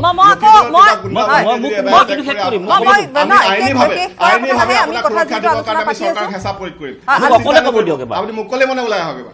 মই দুয়োগৰাকীকে মই জেডপিচিৰ কথা সুধিম জেডপিচি গঠনৰ কথা আমি পুনৰ এবাৰ সেই প্ৰসংগলৈ আহোঁ এনে ধৰণৰ কথা আমি চলাই যাম সময় আছে যিহেতু আমাৰ হাতত গতিকে জেডপিচি গঠনৰ কথালৈ আহোঁ কিন্তু এতিয়া কেনে হ'ব এখন মোক প্ৰকৃত আমাক এখন স্পষ্ট ছবি লাগে অনিল শইকীয়া ডাঙৰীয়া বিজেপিৰ ফালৰ পৰা যে কেনেধৰণে গঠন হ'ব এতিয়া জেডপিচি কাৰণ এক অংক যিখন নিমিলা অংকৰ কথা বাৰে বাৰে উত্থাপন হৈ আছে ন্যায় আজন্ম শত্ৰু কংগ্ৰেছৰে হাত মিলাব নিমিলা অংক ক'ত হৈছে হয় নিমিলা অংক ক'ত হৈছে বহুকেইটা প্ৰশ্ন এতিয়া উত্থাপন হৈছে হয়তোবা এআৰডিএফৰ হাত মিলোৱাৰ কথা আহি পৰিছে কংগ্ৰেছৰে হওক বা আপোনালোকৰ হৰ্চ ট্ৰেডিঙৰ কথা আহি পৰে আমি ভাৰতীয় জনতা পাৰ্টীয়ে শুনক ভাৰতীয় জনতা পাৰ্টীয়ে বহুত সংখ্যক চিটত আমি সংখ্যাগৰিষ্ঠতা লাভ কৰিছো আৰু কিছুমান চিটত আপুনি অসম গণ পৰিষদৰ আৰু মিত্ৰতাৰ লগত আমি সংখ্যাগৰিষ্ঠতা লাভ কৰিছো আৰু য'ত লাভ কৰা নাই তাত কংগ্ৰেছে কৰক ইউআইডিএফ কৰক আমাৰ তাত নিমিলা মিত্ৰতা প্ৰসংগটো পুনৰ এবাৰ উত্থাপন হয় অগপৰ সৈতে মিত্ৰতা প্ৰসংগটো আমি জিলা পৰিষদ গঠন নকৰো নিশ্চয় অনিল শইকীয়া ডাঙৰীয়া পুনৰ এবাৰ মিত্ৰতা প্ৰসংগটো তাৰমানে সঁচাকৈ হয় কোনে মই হয় অনিল শইকীয়া ডাঙৰীয়া মই কৈ আছো মিত্ৰতাৰ যিটো প্ৰসংগ সেই প্ৰসংগটোৰ কথা কৈ আছো আচলতে আপুনি একচেপ্ট কৰক নহয় ডিনাই কৰক যে মিত্ৰতা হ'বলে নহয় এটা কওকচোন আপোনাৰ বক্তব্যত মানে আপুনি এটো ক'ব বিচাৰিছে যে অসম গণ পৰিষদৰ লগত মিত্ৰতা হ'বনে নহয় এটো ইউডিএফ ইনক্লুডিং ইউডিএফ দুইটা কওক আপোনালোকে মানে ভিতৰুৱা বাহিৰা আপোনালোকৰ বহুত চিষ্টেম থাকে আপোনালোকৰ বহুত চিষ্টেম থাকে হে আপোনালোকৰ চিষ্টেমটো মই নিজে বুজি নাপাওঁ আপোনালোকে এটা দল গতিকে আপোনালোকৰ লগত আমি কেলে মিত্ৰতা কৰিম আমি আমাৰ কথা কোৱাই নাই মই ইউডিএফ আৰু এজিপিৰ কথা কৈ আছো আপোনালোকৰ কি বুজা পৰা হৈছে আমি দলত অহা নাই নহয় আমাৰ দলত এটাই শিকায় যে ভাৰত মাতাৰ সেৱা মাতৃৰ সেৱা তাৰ বাহিৰে শাসনৰ আমাৰ তিনিখন ৰাজ্যত সেই মাতৃ সেৱাটো ক'ত গ'ল তিনিখন ৰাজ্যত যে মুখ ঠেকাচা খালে সেই ভাৰত মাতা কি সেই ডাইলগটো ক'ত গ'ল আপোনালোকৰ আপোনালোকে নাক ওলাব নোৱাৰা অৱস্থা হৈছে আপোনালোকৰ অকণমান একচেপ্ট কৰক আমি নিৰ্বাচন হাৰিছো আমি একচেপ্ট কৰিছো আপোনালোকৰ 19খন ৰাজ্যৰ কথা কওক তিনিখন ৰাজ্যৰ লগত কিয় লাগি আছে আজি 5 বছৰৰ কথা এই লাষ্ট 10 দিনৰ কথা তিনিখন ৰাজ্য ক'ত গ'ল আপোনালোকৰ নৰেন্দ্ৰ মোদী ডাঙৰীয়া নাক ওলাব নোৱাৰা অৱস্থা হৈছে তাতে আপুনি সন্তুষ্ট লাভ কৰিছে গৰ্ব কৰিছে কিন্তু আমি 19খনত জিকিছো আমিতো গৰ্ব কৰা নাই আপুনি 5 বছৰৰ ৰেকৰ্ডখন এতিয়া কৈ লাভ নাই 10 দিনৰ ৰেকৰ্ডখন কওক 10 দিন এই 10 দিনত কি হৈছে এইটো জিকি পেলাই এই তিনিখন ক'ত গ'ল আৰে উত্তৰ পূৰ্বাঞ্চলত আপোনালোক আটাখিনি লজ্জাজনক হাৰিছে আপোনালোকে লজ্জাজনক হাৰিছে আমাৰ পূৰ্বাঞ্চলত আপোনালোকৰ যি গড় আছিলে সেই গড় এতিয়া নাইকা ধুলিসাত হৈ গ'ল জিৰ' হৈ গ'ল সেইটো কথা আপোনালোকে কোৱা নাই আৰু 4 মাহ পিছত আপোনালোকে চাব আপোনালোকৰ যিটো অৱস্থা হ'ব আপোনালোকক মই অসমৰ কথা কওক আপুনি হাজোৰ কথা কওক আৰে আপুনিতো গোটেই ভাৰতবৰ্ষৰ কথা কৈ আছে মই কিয় অসমৰ কথা কম মই গোটেই ভাৰতবৰ্ষৰ কথা কম আপোনাক ভয় খাইছে নেকি আপুনি ভাৰতবৰ্ষৰ কথা শুনি ঠিক আছে ভাৰতবৰ্ষৰ কথা শুনি ভয় খাইছে নেকি আপোনালোকৰ মুখ ঠেকাচা দিছে তিনিখন ৰাজ্য অসমৰ নৰ্থ ইষ্টটো কি ভাৰতবৰ্ষৰ ভিতৰত নপৰে নেকি আপুনি ৰাষ্ট্ৰীয় পৰ্যায়ত কথা পাতক আপুনি অলপ আগে ৰকিবুল হাছান ডাঙৰীয়া বিৰাট এটেক কৰিলে এতিয়া আপুনি কৈছে মই অসমৰ কথা পাতিম আপুনি তেনেহ'লে নগাঁৱৰ কথা পাতক আপুনি অসমৰ নালাগে নগাঁৱৰ কথা পাতক ৰাষ্ট্ৰীয় কথাও ক'ব পাৰে আপুনি নগাঁৱৰ কথা পাতক আপুনি নগাঁৱৰ কথা পাতক আপোনালোকে যি একদম আমি জিকি গ'লো আৰে আমি 19খন জিকিছো আমি 20খন জিকিছো আমি আপোনালোকে 19খন জিকিছে 5 বছৰৰ কথাটো বাদ দিয়ক না আমাৰ মেইন উদ্দেশ্যটো নহয় যে আমি গাদীত বহো আমাৰ কথাটো হ'ল যেতিয়া আমাক গণতান্ত্ৰিকভাৱে ৰাইজে আমাক সুবিধা দিব আমি তেতিয়া ৰাইজৰ এই 10 দিনত দিলে নেকি এই 10 দিনত দিলে আমি তেতিয়া আমাক যেনেকৈ এই 10 দিনত সুবিধাটো পালে নেকি এনেকৈ ধৰণে আমাক সেৱা কৰিব এই 10 দিনত আপুনি সুবিধা পালে নেকি দলে আপোনালোকৰ এই 10 দিনত কি সুবিধা ৰাইজে আপোনালোকক নিৰ্বাচনবিলাকৰ ফলাফলৰ জৰিয়তে 10 দিনত কি সুবিধা দিলে সেইটো কওক এক খাৰিত কওক আপুনি এইটোৱেতো কৈ আছো দুলুদা শুনক 3খন আসনত জয় হৈ পেলাই আপোনাৰ লগত মোৰ কথা পাতি আজি ভাল লাগিছে কাৰণ আপুনি সেই এগ্ৰেছিভ মোডত নাই খুব হাঁহি কথা পাতি আছে মোৰো ভাল লাগিছে কিন্তু মই এটা কথা আপোনাক সুধিম মই ৰকিবুলৰ শত্ৰু নাই ৰকিবুল কথাটো উত্থাপন নকৰিব আমাৰ এইটো ঘৰৰ দলৰ ভিতৰত কিবা আছে তাত আপোনাৰ লগত মাত মাতিব ভাল লাগিছে মোৰো ভাল লাগিছে দুলুদা আপুনি আগবঢ়াটো আমি বিচাৰো না আপোনালোকৰ উৎসাহত মই আগ নাপাৰো মই মোৰ নিজৰ কৰ্মত আগবাঢ়ি আপোনালোকে উৎসাহ যোগাব নালাগে আচ্ছা আমি জিলা পৰিষদ গঠনক লৈ কুচকাৱাজৰ কথা পাতি আছো গতিকে আমি সেই প্ৰসংগলৈ আহো আপোনাক মই এটা অনুৰোধ কৰো আপোনাক মই কাৰণ আপোনালোকৰ মোৰ কথা পাতি ভাল লাগিছে অনিল শইকীয়া ডাঙৰীয়া আপোনালোকৰ কথা পাতি ভাল লাগিছে মই আপোনাক এটা সৰু উদাহৰণ দিম তাৰমানে আপোনালোকে মই এটা সৰু উদাহৰণ দিম খালি সৰু উদাহৰণ এটা দিম আপোনালোকৰ কথা পাতি সঁচাকৈ ভাল লাগিছে যিখিনি আমাক দিয়া নাই সেইখিনি আমি বিৰোধী অনিল শইকীয়া ডাঙৰীয়া আপোনাক মই খালি এটা কথা সুধিম কাৰণ আপোনাক মই আজি কথা পাতি সঁচাকৈ ভাল লাগিছে সেইটো ক'ব লাগিব এই মই কৈ থাকাত আপুনি মাতটো নিদিব হা কাৰণ কি হৈছে এই আপোনালোকৰ মই 5টা আঙুলি সমান নহয় বুলি কৈছো আপোনালোকৰ আৰএছএছ আৰু বিজেপিৰ কিছু কৰ্মীয়ে বিজেপিৰ আৰএছএছ আৰু বিজেপিৰ কিছু কৰ্মীয়ে ইমান সাম্প্ৰদায়িক কথা কৈছে তাৰ প্ৰভাৱটো ক'ত পৰিছে শুনক নহয় মোৰ কথাটো শুনক আপুনি ক'ব মোৰ কথাটো শুনি লওক তাৰ প্ৰভাৱটো ক'ত পৰিছে শুনক আপোনাৰ মোৰ তাৰ প্ৰভাৱটো পৰাটো বেলেগ কথা তাত একমাত্ৰ দেশ সেৱা থাকে নহয় মোৰ কথাটো শুনক আপুনি মোৰ কথাটো শুনি লওক অনিল শইকীয়া ডাঙৰীয়া আপুনি কথাটো শুনি লওক প্ৰভাৱটো ক'ত পৰিছে শুনক তাতে আপোনাৰ মোৰ ক্ষেত্ৰত প্ৰভাৱ পৰিছে ৰাইজৰ ক্ষেত্ৰত পৰিছে সেইটো ডাঙৰ কথা নহয় সৰু বাচ্চাৰ ক্ষেত্ৰত এটা প্ৰভাৱ পৰিছে মই উদাহৰণ এটা দি আছো মোৰ ছোৱালী ডিপিএছত পঢ়ে মোৰ ছোৱালী আজি প্ৰায় এমাহমান আগত তেওঁ যেতিয়া ছোৱালীগৰাকী বেঞ্চত বহিব গ'ল তাতে সেই 13 বছৰীয়া ছোৱালী দেই তেখেতৰ ফ্ৰেণ্ডগৰাকীয়ে কৈছে যে চৌহানী মোৰ ছোৱালীৰ নাম চৌহানী মই তোমাৰ লগত নবহো এইটো এটা সৰু কথা সাধাৰণ কথা এইবিলাক কথা আপোনালোকে অকণমান গুৰুত্ব দিব যে মই তোমাৰ লগত নবহো মোৰ ছোৱালীয়ে সুধিলে কিয় নবহে কৈছে তুমি মুছলিম হয় চাবনে কথাটো বহুত ডাঙৰ এই সাম্প্ৰদায়িক কথা সৰু বাচ্চাৰ ক্ষেত্ৰত কৈছে আপোনালোকে ঘিণ কৰিব আপোনালোকে সৰু ল'ৰা ছোৱালী যিটো প্ৰসংগ আহি পৰে সেইটো নাপায় সেইটো কেতিয়াও কৰিব নালাগে আপোনালোকৰ এই সাম্প্ৰদায়িক কথাই সৰু ল'ৰা ছোৱালীৰ প্ৰসংগ নাহে সৰু ল'ৰা ছোৱালী আৰএছএছ কি বুজি নাপায় সৰু ল'ৰা ছোৱালী প্ৰভাৱটোৰ কথা কৈছো মই প্ৰভাৱটোৰ কথা কৈছো সৰু ল'ৰা ছোৱালীৰ কথা ইয়ালে নাহে স্কুলত এটা প্ৰভাৱ হৈছে গতিকে আপোনালোকে সেইবিলাক অকণমান বাদ দিয়ক দুলামে ডাঙৰীয়া সেইটো কেতিয়াও হ'ব নোৱাৰে সৰু ল'ৰা ছোৱালীয়ে আৰএছএছ বুজি নাপায় নহয় আৰএছএছৰ কথা কোৱা নাই হিন্দু মুছলিম আৰএছএছৰ কথা মই কোৱা নাই যি ধৰণৰ সাম্প্ৰদায়িক কথা ওলাইছে প্ৰভাৱ সৰু বাচ্চাৰ ক্ষেত্ৰত পৰিছে ভাল কথা ক'ব নাপায় সেইবিলাক বিৰোধ কৰিব লাগে কাৰণে বিৰোধ নকৰিব সেইবিলাকত সজাগ হওক সংগতভাৱে বিৰোধ কৰিব মইতো আপোনাক ৰাজনীতিত কোনোবাই কাৰোবাক ডেমেজ কৰিছে কোনোবাই কাৰোবাক সমালোচনা কৰিছে অনিল শইকীয়া ডাঙৰীয়া আপোনাৰ ওচৰলৈ আহিছো মিত্ৰতা প্ৰসংগ পুনৰ এবাৰ আনিছো অনিল শইকীয়া ডাঙৰীয়া হয় মই আপোনালোকৰ কথা শুনিলো আপুনি কিয় ৰকিব আধা ঘণ্টা শুনিলো কৰি দিছো তাৰ কাৰণে আপুনি আমাক আধা ঘণ্টা শুনিলো আপোনালোকৰ কথা অনিল শইকীয়া ডাঙৰীয়া দুলু আহমেদ ডাঙৰীয়া আধা ঘণ্টা সময় দিলো আধা ঘণ্টা আপোনালোকে যথেষ্টখিনি কথা ক'লে কিন্তু তাৰ মাজত আমি পুনৰ এবাৰ সেই কথালৈ আহো মিত্ৰতাৰ প্ৰসংগ পুনৰ এবাৰ উত্থাপন হৈছে যি জিলা পৰিষদ যি গঠনৰ যি কথা আমি ইতিমধ্যে পাতি আছো তাত পুনৰ এবাৰ যেন অগপৰ প্ৰসংগ উত্থাপন হৈছে য'ত নেকি আপোনালোকে ইমান গালিগালাজ কৰিলে প্ৰচাৰৰ নামত অনিল শইকীয়া ডাঙৰীয়া ইমান গালিগালাজ কৰাৰ পাছত অগপই হওক বা বিজেপিয়ে হওক তাৰ পাছত এতিয়া পুনৰ যেন প্ৰয়োজন হৈ পৰিছে এতিয়া বল অগপৰ কোৰ্টত নেকি অনিল শইকীয়া ডাঙৰীয়া নাই প্ৰয়োজন হৈ পৰিছে কথাটো নাই প্ৰয়োজন হৈ পৰিছে নেকি বুলি কৈছো মই নেকি শুদ্ধ হোৱা নাই মানে মই কৈ আছো যে আমাৰ শীৰ্ষ নেতৃত্ব আমাৰ যি ৰাষ্ট্ৰীয় পৰ্যায়ৰ নেতৃত্বই আমাৰ NDA চৰকাৰে যি চৰকাৰ অসমতো কৰি আছে শীৰ্ষ নেতৃত্বত অসমতো যি চৰকাৰ NDA চলি আছে এই NDAৰ পৰা আমি কেতিয়াও AGP আঁতৰি যোৱা নাই BPFটো আঁতৰি যোৱা নাই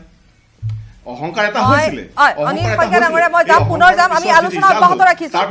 হয় আলোচনা অব্যাহত ৰাখিছো পুনৰ যাম অহংকাৰৰ কথাও পাতিম অগপৰ কথাও পাতিম সকলো কথা পাতিম কিন্তু যেহেতু জয়জ্যোতি আছে গতিকে আমি জয়জ্যোতিৰ ওচৰলৈও যাম আমি এই মুহূৰ্তত যেটো খবৰ যে দিসাঙত যেটো ঘটনা সংঘটিত হল যেটো ফুকাবহ ঘটনা সংঘটিত হল সেই সন্দৰ্ভত এই মুহূৰ্তৰ আপডেট জানিবৰ বাবে আমি জয়জ্যোতিৰ ওচৰলৈ কাম দুগৰাকী কয় ছাত্ৰী কালিৰ দিনটোত এইদৰে উঠি গল পানীত সত্যনাৰায়ণ পূজাৰ প্ৰসাদ তেওঁলোকে দিবলৈ আহিছিল আৰু তাৰ পাছতে প্ৰসাদ উঠুৱাবলৈ আহাৰ সময়তে এই ফুকাবহ ঘটনাটো সংঘটিত হৈছিল গতিকে এই মুহূৰ্তত কিবা আপডেট আহি পৰিছে নেকি উদ্ধাৰ অভিযান কেনেকৈ চলি আছে সেই সন্দৰ্ভত সকলো জনাব আমাৰ সাংবাদিক জয়জ্যোতিয়ে গতিকে জয়জ্যোতিৰ পৰা আমি কিছু খবৰ লাভ কৰিম জয়জ্যোতি গগৈ আপোনাৰ ওচৰলৈ আহিছো হয় পাপৰি এই মুহূৰ্তটো উদ্ধাৰ অভিযান অব্যাহত আছে আৰু শেহতীয়া যি SDRFৰ 3খন নাৱেৰে যি অভিযান চলাইছিলে সেই অভিযান সম্পূৰ্ণ তদাৰক কৰি আছে শিৱসাগৰ সদৰ থানাৰ OC প্ৰাণজিৎ লহকৰ আমাৰ সৈতে আছে শেহতীয়া আপডেট কি আছে বৰ্তমান আমাৰ তিনিটা পাৰ্টিয়ে বৰ্তমান সন্ধান চলাই আছে ইয়াত যথেষ্ট কাৰেণ্ট দেখা পোৱা গৈছে আমাৰ 5 কিলোমিটাৰ আগ ভটিয়নি 5 কিলোমিটাৰ ডাউন ষ্ট্ৰীমত চোৱা গৈছে বৰ্তমানলৈ কিন্তু সন্ধান পোৱা হোৱা নাই এতিয়াও আমাৰ ডাইভাৰেটত ট্ৰাই কৰি আছে চেষ্টা আৰু বেলেগ কিবা দল আহিব নেকি বৰ্তমানলৈকে নাই এই তিনিজনে বৰ্তমান তিনিটা পাৰ্টিয়ে কাম কৰি আছে হয় তিনিটা দলে তিনিখন নাৱেৰে ইতিমধ্যে কাম আৰম্ভ কৰি আছে আমি আমাৰ সৈতে আছে ইয়াত স্থানীয় লোকসকলেও ইতিমধ্যে উদ্ধাৰ অভিযানত আমি প্ৰত্যক্ষ কৰিছোঁ পাৰ্কো পাইনৰ যি বাঁহৰ সামগ্ৰী সেই সামগ্ৰী উঠাইও তেওঁলোকে চাইছে স্থানীয় লোকে কেনেধৰণৰ অভিযান আৰম্ভ কৰিছে আমি আচলতে য'ত কালি ছোৱালী দুজনী ডুবি গৈছিলে এই স্থানতে ৱাটাৰ ৰিচোৰ্চ ডিপাৰ্টমেণ্টে বেম্বু কেছ দি ইয়াত কহনীয়া প্ৰটেকশ্যনৰ কাৰণে এটা ব্যৱস্থা কৰা হৈছিলে মানে এই জেংখিনিৰ ভিতৰত ডুবাৰুসকলে সোমাবলৈ তেওঁলোকে আহক কৰা নাছিলে সেইকাৰণে ৰাইজে মিলি পেলাই এই স্থানটো মুকলি কৰি তেওঁলোকক আকৌ উদ্ধাৰ অভিযানত নামিবৰ কাৰণে আমি ৰাইজে গোটেই সহযোগ কৰি পেলাই আমি এতিয়া দুটা বেম্বু কেছ এই লোকেশ্যনত আমি উঠাইছোঁ আৰু আমি এটা কথা ক'ব খুজিছোঁ যে কালি যি ঘটনা সংঘটিত হ'ল এতিয়ালৈকে কালি আহিছিলে আমাৰ জিলা প্ৰশাসনৰ উচ্চপদস্থ বিষয়াসকলে আহিছিলে আজি কিন্তু এতিয়া মুহূৰ্তলৈকে কোনো ধৰণৰ তেনেকুৱা ধৰণৰ উচ্চপদস্থ প্ৰশাসনিক বিষয়া এই মুহূৰ্তত অৰ্থাৎ জয়জ্যোতি যিমান ধৰণে আচলতে গুৰুত্ব প্ৰদান কৰিব লাগিছিল ঠিক তেনেধৰণে গুৰুত্ব প্ৰদান কৰা হোৱা নাই নেকি সামগ্ৰিক যিটো ঘটনা সংঘটিত হৈ গ'ল যিটো শোকাবহ ঘটনা সংঘটিত হৈ গ'ল ৰাইজে আনুমানিক কলৈ যাব পাৰে বা কি কথা হ'ব পাৰে কাৰণ নদীখনৰ সৈতে চুবুৰীয়া লোকসকল পৰিচিত গতিকে তেনেধৰণৰ কিবা কথা কৈছে নেকি অনুমান হয় ইতিমধ্যে ইয়াত শিৱসাগৰ সদৰ থানাৰ OC বাদ দি বাকী আৰক্ষী অধীক্ষক বা জিলা উপায়ুক্ত বা অতিৰিক্ত উপায়ুক্ত কাকো আমি প্ৰত্যক্ষ কৰা নাই উদ্ধাৰ অভিযান তদাৰক কৰাৰ ক্ষেত্ৰত ইয়াত আমি আপোনালোকে কি আশা কৰিব পাৰে যে ছাত্ৰী দুগৰাকী য'ত কালি ঘটনাটো সংঘটিত হৈছিলে তেনেকুৱা স্থানতে থাকি যাব পাৰে নে ইয়াতকৈ আঁতৰলৈ গুচি যাব পাৰে যিহেতু ইতিমধ্যে আজানপি দৰগাহলৈকে অভিযান চলোৱা বুলি কৈছে কিন্তু এজনো দুবাৰো এই মুহূৰ্তলৈকে পানীত নমা নাই ওপৰৰ পৰা তেওঁলোকে অভিযান চলাই আছে কি ক'ব হয় ৰাতিপুৱাৰ পৰা যি SDRF বাহিনী ইয়াত আহি উপস্থিত হৈছিলে এতিয়ালৈকে তেওঁলোকে ডুবি যোৱা নাই ডুবি মেলি তেওঁলোকে অনুসন্ধান চলোৱা নাই এতিয়ালৈকে তেওঁলোকে আপোনাৰ ভটিয়নি ছাইড গৈ প্ৰায় 2-3 কিলোমিটাৰ জেগাটোলৈকে গৈ তেওঁলোকে চাই অনুসন্ধান কৰিলে এতিয়া তেওঁলোকে পানীত ডুবিবলৈ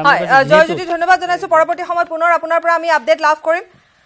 গতিকে আমি সেই সন্দৰ্ভত আমি সকলো খবৰ প্ৰতি মুহূৰ্তৰ খবৰ আমি জনাই যাম কাৰণ দুয়োগৰাকীকৈ ছাত্ৰী এইদৰে দিচাং নৈ দুটি যোৱাৰ খবৰ আহি পৰিছিল কালি সন্ধিয়াৰ ভাগত গতিকে তাৰ পাছতে উদ্ধাৰ অভিযান অব্যাহত আছে কিন্তু আমি পুনৰ এবাৰ আমাৰ প্ৰসংগৰ মাজলৈ আহিছোঁ ZPC গঠনৰ ভূমিকাৰ কথা আমি পাতি আছোঁ আৰু সমান্তৰালভাৱে বহুকেইটা অভিযোগ উত্থাপন হৈছে যিহেতু দুলু আহমেদ ডাঙৰীয়াই বহুকেইটা অভিযোগ উত্থাপন কৰিছে আৰু আনহাতে অনিল শইকীয়া ডাঙৰীয়াও সেই ক্ষেত্ৰত কৈছে অনিল শইকীয়া ডাঙৰীয়া পুনৰ আপোনাৰ ওচৰলৈ আহিছোঁ প্ৰশ্ন মোৰ আছিলে সেইটোৱে যে স্পষ্টভাৱে ZPC গঠনৰ ক্ষেত্ৰত দেখিবলৈ পোৱা গৈছে পুনৰ এবাৰ মৃত্যুতাৰ উত্থাপন হৈছে ইমানবোৰ হাই কাজিয়াৰ পাছত পুনৰ এবাৰ এই কথা আহি পৰিছে আপোনাৰ উত্তৰটো দিয়া আগতে কালি যি দুখজনক ঘটনাটো ঈশ্বৰে যাতে তেওঁলোকক জীৱিত অৱস্থাত উদ্ধাৰ কৰি পৰিয়ালটোলৈ যে আনন্দ আনি দিয়ে তাৰ কাৰণে মই ভগৱানৰ ওচৰত প্ৰাৰ্থনা কৰিছোঁ আৰু বিষয়টো যিটো দুলু আহমেদ ডাঙৰীয়া দেৱে কৈছিলে শুনি আছেনে শুনি আছো অনিল শইকীয়া ডাঙৰীয়া শুনি আছো শুনি আছো কওক হয় দুলু আহমেদ ডাঙৰীয়া দেৱে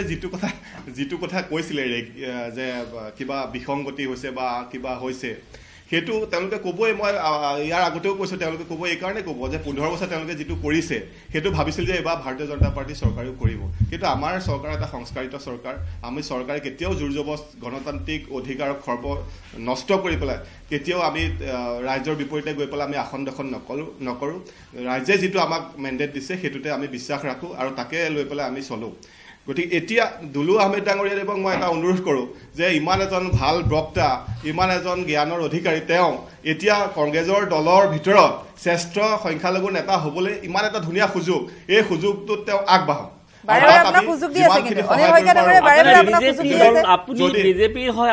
যদি ৰকিবুল হুছেইন ডাঙৰীয়া বা তেনেকুৱা বেলেগ সংখ্যালঘু তাক আমি চৰকাৰৰ ফালৰ পৰা তেওঁক সুৰক্ষা প্ৰদান কৰিবলৈ হেঁচা প্ৰয়োগ কৰিম আপুনি RSSৰ নীতিৰ বিৰুদ্ধে বাদ দি RSS আপুনি এতিয়া বিজেপি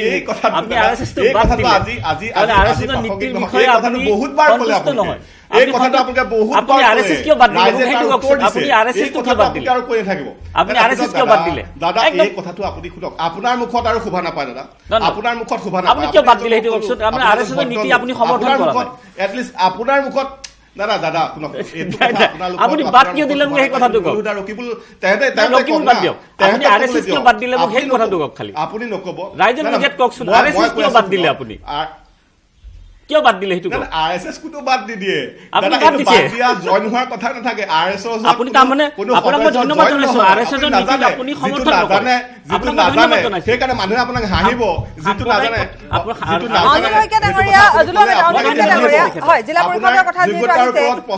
প্ৰশ্নবোধক আহিব আপুনি নাজানে সংঘত কোনো আঁতৰি নাহে বা কোনো জইন নহয় সংঘত মানে নিজে নিজক সেৱা কৰিবৰ কাৰণে যায় তাত কোনো নেতা নাথাকে আমাৰ ছেক্ৰেটাৰী প্ৰেচিডেণ্ট নাথাকে নহয় আমি কোনো কালেকশ্যন নকৰো নহয় দাদা আপোনালোকৰ ৰাষ্ট্ৰীয় পৰ্যায়ত নেতাটো কৰিব আহিছে আমি আৰএছএছৰ কথা কিয় পাতি আছো মই এটা কথা বুজি পোৱা নাই আমি আৰএছএছৰ প্ৰসংগ কিয় উত্থাপন কৰিছো কেতিয়া কৈছো অনিল শইকীয়া ডাঙৰীয়া আহমেদ ডাঙৰীয়া অনিল শইকীয়া ডাঙৰীয়া আঁতৰিবৰ কাৰণে এই কথাখিনি কৈ আছে আপোনাৰ লগত অনিল শইকীয়া ডাঙৰীয়া আৰএছএছ দুলু আমি ডাঙৰীয়া আৰএছএছৰ প্ৰসংগ নহয় আজি আপোনাৰ শত্ৰু কংগ্ৰেছ নহয় মই এটা কথা বুজিলো আমি কংগ্ৰেছ দলৰ পাপৰিবা মই এটা কথা ভালকে জানো আজিৰ যিটো নগাঁও জিলাৰ ৰিজাল্ট যিটো সামগ্ৰী ৰিজাল্ট মোতকে বেছি সুখী দুলুদা হৈছে এইটো মই জানো ডাঙৰ কথা হ'ব পাৰে এইটো ৰাজনৈতিক শত্ৰু হ'ব সেইটো ডাঙৰ কথা নহয় আপুনি আপোনাক ধন্যবাদ জনাইছো আপুনি কংগ্ৰেছ দলৰ শত্ৰু নহয় অনিল শইকীয়া ডাঙৰীয়া সমৰ্থক নহয় যাৰ কাৰণে আপোনাক মই অশেষ ধন্যবাদ জনাইছো আমি ডাঙৰীয়া আপোনালোকে ইগৰাকী প্ৰস্তাৱ দিয়া বাদ দি প্ৰস্তাৱ দিয়া বাদ দি ৰকিবুলৰ শত্ৰু সেইকাৰণে মোৰো বন্ধু কাৰণ আমি কিছু উচ্চতাব চেষ্টা কৰিছে কি ৰকিবুলক 15 বছৰ দেখিছো ৰকিবুলে আজি গুণ্ডাগিৰি 15 বছৰ এই নগাঁও জিলাত কৰিছে মই দেখিছো সেইকাৰণে মই ৰকিবুলক গুণ্ডা মানে শত্ৰু হিচাপে লৈছো আৰু তেওঁৰ শত্ৰু আপুনি সেইকাৰণেহে আপুনি মোৰ বন্ধু বাকি কংগ্ৰেছৰ মোৰ ঠিক আছে এতিয়া আমি আমাৰ বন্ধু নহও আপোনালোকৰ ব্যক্তিগত দলীয় বন্ধুত্ব মোৰ অনুষ্ঠানত হবলে পালে মই কি কম সেই সন্দৰ্ভত কিন্তু আমি আমাৰ যিটো প্ৰসংগ আপোনাক লগ পাই সঁচাকৈ ভাল লাগিছে আপোনাক ধন্যবাদ জনাইছো আমি সেই প্ৰসংগলৈ নগাঁও আহিলে সোমাব দাদা আহিম চিয়ৰ আমাৰ প্ৰসংগলৈ আহো জেডপিচিৰ প্ৰসংগ আহি পৰিছে গতিকে তাত আহি পৰিছে মিত্ৰতা প্ৰসংগ অনিল শইকীয়া ডাঙৰীয়া মই একদম পোনে পোনে আপোনাৰ পৰা সেইটোৱে সুধিব বিচাৰিছিলো যে প্ৰচাৰৰ নামত আপোনালোকে ইমান গালিগালাজ কৰাৰ পাছত আজি যেতিয়া জেডপিচি গঠনৰ কথা আহি পৰিলে আপুনি ক'লে যে সেয়া মাথো এটা অহংকাৰ আছিল গতিকে এতিয়া মানে সকলো আকৌ মিত্ৰৰ কথা আহি পৰিলে মিত্ৰতাৰ কথা আহি পৰিলে অনিল শইকীয়া ডাঙৰীয়া পাপৰি বাকী একেটা প্ৰশ্নই মই কৈ আছো বাৰে বাৰে যে আমি হলো একেবাৰে তল খাপৰ আমি কৰ্মী গতিকে আমাৰ শীৰ্ষ নেতৃত্বই যিটো সময়ত যিটো কথা ক'ব সেইটোকে আমি পালন কৰোঁ যদি কয় কাৰোবাক গালি পাৰিব লাগে আমি গালি পাৰিম যদি কয় কাৰোবাক আঁকোৱালি ল'ব লাগে আমি আঁকোৱালি ল'ম কিন্তু আমাৰ যিটো মোৰ ডিষ্ট্ৰিক্টত যিটো মোৰ জিলাৰ ভিতৰত যিটো হৈছে সেই কথাখিনি মই আপোনাক ক'ব বিচাৰিছোঁ মোৰ জিলাৰ ভিতৰত ভাৰতীয় জনতা পাৰ্টীক হৰুৱাবৰ কাৰণে কংগ্ৰেছ AYDF AJP আৰু সকলো দল মিলি পেলাই একগোট হৈ পেলাই আমাক হৰুৱাবৰ কাৰণে তেওঁলোকে বহুত চেষ্টা কৰিছিলে কিন্তু ইয়াৰ ৰাইজে স্থানীয় ৰাইজে মই শতকোটি প্ৰণাম কৰোঁ যে সেই সুবিধাটো তেওঁলোকক নিদিলে আৰু ভাৰতীয় জনতা পাৰ্টীক ৰকিবুল আৰু কেশৱ মহন্তৰ নিচিনাৰ দুৰ্গত সাংঘাতিকভাৱে ভাৰতীয় জনতা পাৰ্টীক তেওঁলোকে জয়লাভ কৰোৱাইছে আৰু ৰাইজক সেৱা কৰিবৰ কাৰণে আশীৰ্বাদ দিছে আৰু তাৰো বাহিৰে ধিং আৰু ৰূপহীৰ নিচিনা একেবাৰে সংখ্যালঘু এলেকাত সেই তেনেকুৱা এলেকাটো আমি একেবাৰে শূন্যৰ পৰা আজি 30-35খন ৱাৰ্ড দখল কৰিছোঁ আমি তাত প্ৰেচিডেণ্ট কাউন্সিলাৰ পাইছোঁ সেইটো আমাৰ কাৰণে বহুত ডাঙৰ কথা নিশ্চয় আপুনি আগতেও এটা সদায় আপুনি এটা প্ৰশ্ন উত্থাপন কৰে আপুনি আচলতে এটা অভিযোগো দিয়ে গতিকে দুলু আহমেদ ডাঙৰীয়াৰ পৰা আপুনি সেই প্ৰশ্নটো কৰিব পাৰে যে এই যে আপোনাৰ সমষ্টিত বিশেষকৈ ৰূপহীহাটত AIDF আৰু কংগ্ৰেছৰ মিত্ৰতা প্ৰসংগত আপুনি কিন্তু বহুবাৰ কৈছে গতিকে আজি আপুনি সুধিব পাৰে দুলু আহমেদ ডাঙৰীয়াক সেই কথাটো দুলুদাই আমাৰ সামগ্ৰী আৰু ৰূপহীত ইমান গুৰুত্ব দিয়া নাই কাৰণ হাৰিলেও হাৰক বুলি ভাবিছে গতিকে তেওঁ ভালকে নাজানিব পাৰে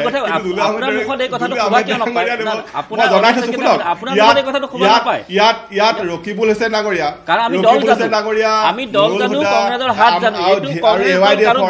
AYDFৰ আমিনুল ইছলাম আৰু বদৰুদ্দিন আজমল আটাইকেইজন মিলি পেলাই এই এটা চক্ৰান্ত কৰিছিল যাতে সংখ্যালঘু পাইছে কিয় এইটো আমাৰ পাপৰি বা আপোনালোকৰ চেনেলতে পৰহি জয়নাথ শৰ্মা আৰু আমিনুল ইছলামে কাজিয়া কৰিছে যিটো সময়ত গাঁৱত উন্নয়ন কৰিবৰ কাৰণে সকলো ৰাইজ ওলাই আহি ভোট প্ৰদান কৰিছে সেইটো সময়ত কিন্তু জয়নাথ শৰ্মা আৰু আমিনুল ইছলামে কাজিয়া কৰিছে যে অসমৰ সংখ্যালঘু লোকসকল কাৰ পকেটত জয়নাথ শৰ্মাই কৈছে সময় কমি আহিছে অনিল শইকীয়া ডাঙৰীয়া সময় কমি আহিছে মই খুব কম সময় গতিকে এতিয়া তেওঁলোকৰ ৰাজনীতিক যিটো চক্ৰান্ত নগাঁৱৰ যিখন ছবি নগাঁৱৰ যিটো জটিল অংক কৰিছে আৰু পৰৱৰ্তী নিৰ্বাচন মই ভাবিছো ইয়াৰ প্ৰভাৱ পৰিব আৰু ভাৰতীয় জনতা পাৰ্টিৰ দলে অনিল শইকীয়া ডাঙৰীয়া মই বৰ্তমান স্থিতি সন্দৰ্ভত জানিব বিচাৰিম একদম কম সময়ত কেনে ধৰণৰ কি হ'ব জেডপিচিৰ সন্দৰ্ভত কম সময়ত 1 ছেকেণ্ডত আপোনাৰ পৰা জানিব বিচাৰিম নগাঁও জিলা ভাৰতীয় জনতা পাৰ্টিৰ জিলা পৰিষদ আপুনি অসমৰ পৰ্যায়ত আপুনি অনিল শইকীয়া ডাঙৰীয়া আপুনি বহুকেইটা অভিযোগ উত্থাপন কৰিছে আৰএছএছৰ কথা উত্থাপন কৰিছে হাজোৰ কথা উত্থাপন কৰিছে সেই সন্দৰ্ভত আপুনি কম সময়ৰ ভিতৰত কওক মোক মই প্ৰথমে অনিল শইকীয়াক একেবাৰে ধন্যবাদ দিছো তেখেতে আৰএছএছক সমৰ্থন নকৰে তেখেতে কংগ্ৰেছৰ কোনো এজনৰ বাহিৰে তেখেতে কিন্তু কাকো সমালোচনা কৰা নাই আপুনি কিন্তু অকল এজনক সমালোচনা কৰিছে গতিকে ৰকিবুল হুছেইন ডাঙৰীয়া নকৰে আৰু সেই কাৰণে আমাৰ ভাল হৈছে নাই মোৰ কথাটো শুনক আপুনি অকল আমাৰ কংগ্ৰেছৰ এজন লিডাৰক সমালোচনা কৰি আছে সেইটো আপোনাৰ ব্যক্তিগত পৃথিৱীৰ আধা সংখ্যক মানুহে সংঘক সমৰ্থন কৰে মোৰ কথাটো শুনক আপোনালোকে আমাৰ কংগ্ৰেছ দলৰ ৰিপুন বৰা ডাঙৰীয়াক আপুনি সমালোচনা কৰা নাই আমাৰ প্ৰাক্তন মুখ্যমন্ত্ৰী তৰুণ গগৈ ডাঙৰীয়াক সমালোচনা কৰা নাই আপুনি অকল এজন ব্যক্তিক কৰিছে এইটো আপোনাৰ ব্যক্তিগত বিষয় আৰু আপুনি যে ষ্টুডিঅত আছে আপুনি আপোনালোকৰ ব্যক্তিগত যি মিলা প্ৰীতি আজিৰ দিনটোত আপোনালোকৰ দুয়োগৰাকী মই শেষ প্ৰশ্ন আপোনালোক দুয়োগৰাকী দুলু আহমেদ ডাঙৰীয়া মোৰ শেষ প্ৰশ্ন মই আপোনাৰ পৰা জানিব বিচাৰিছো আপুনি কৈছে যে ন্যায়ালয়ৰ দ্বাৰস্থ হ'ব মই সেই সন্দৰ্ভত কিছু কথা জানিব বিচাৰিছো আপোনালোক দুয়োগৰাকী মিত্ৰতা প্ৰসংগ আজি ইয়াত উত্থাপন নাই হোৱা অনিল শইকীয়া ডাঙৰীয়া ধন্যবাদ আপুনি মোক ধন্যবাদ দিব লাগে অনিল শইকীয়া ডাঙৰীয়া ধন্যবাদ জনাইছো ধন্যবাদ দিলো ধন্যবাদ দুবাৰ তিনিবাৰ কৈ দিলো আপোনাক ধন্যবাদ জনালো আৰু শেষত মই কম সময়ৰ ভিতৰত আপুনি আদালতৰ দ্বাৰস্থ হোৱাৰ প্ৰসংগ উত্থাপন কৰিছে এক লাইনত জানিব বিচাৰিম চাওক আদালতৰ দ্বাৰস্থ মই কোনো পুনৰ গণনা বা মই পুনৰ নিৰ্বাচন বিচাৰি মই দ্বাৰস্থ হোৱা নাই মই এটা কথাই মই জানিব বিচাৰিছো আমাৰ এডিট পিটিশনৰ জৰিয়তে যে 23 আমাৰ যিটো অজিত ঠাকুৰীয়া আৰু আমাৰ হেৰিৰ কেছটো জেৰিফা আহমেদৰ কেছটো জিপি আৰু এপি জিপি আৰু জিলা জিপি আৰু প্ৰেচিডেণ্টৰ মই এটাই জানিব বিচাৰিছো যে ভেলিড ভোটবোৰ কেনেকা ইনভেলিড হৈ যায় সেইটো প্ৰশাসনে হাইকোৰ্টত সাবমিট কৰক যে ভেলিড ভোটবোৰ কেনেকা কাৰণ তাত সিৰিয়েল নাম্বাৰ থাকে আৰু যিদিনাখনে আজি কেছটো উঠিব আৰু যিদিনাখনে আমাৰ মহামান্য উচ্চ ন্যায়ালয়ৰ ওচৰত এই কেছটো যাব তেখেতসকলে নিশ্চয় এইটো গুৰুত্ব সহকাৰে ল'ব আৰু ইনভেলিডবোৰ কেনেকা ভেলিড হৈ গ'ল সেইটোৰ এটা নিশ্চয় মই আশা কৰোঁ নাই তাৰমানে ভেলিড ভোট ইনভেলিড হ'ল ইনভেলিড কৰি প্ৰাৰ্থীবোৰ জিকাইছে ইনভেলিড কৰি প্ৰাৰ্থীবোৰ জিকাইছে দুলু আহমেদৰ অৰ্থাৎ এপিসিসি বা কংগ্ৰেছৰ তৰফৰ পৰা এইটো এটা ডাঙৰ ইনভেলিড ভোটবোৰ ভেলিড কৰি ইনভেলিড ভোটবোৰ ভেলিড কৰি প্ৰাৰ্থী জিকোৱা হ'লে এক ডাঙৰ অভিযোগ উত্থাপন কৰিলে এইটো কাৰণে মই হাইকোৰ্ট কৰিছো মই কোনো পুনৰ নিৰ্বাচন পুনৰ কাউন্টিং এইবিলাক বিচাৰা নাই দুলু আহমেদ ডাঙৰীয়া ধন্যবাদ জনাইছো পুৱাৰ শিৰোনামত আজি আমি জেডপিসি সন্দৰ্ভত আলোচনা কৰাৰ সমান্তৰালভাৱে আমি কেইবাটাও বিষয় আজি উত্থাপন কৰিলো ধন্যবাদ জনাই পুৱাৰ শিৰোনামৰ পৰা বিদায় লৈছো নমস্কাৰ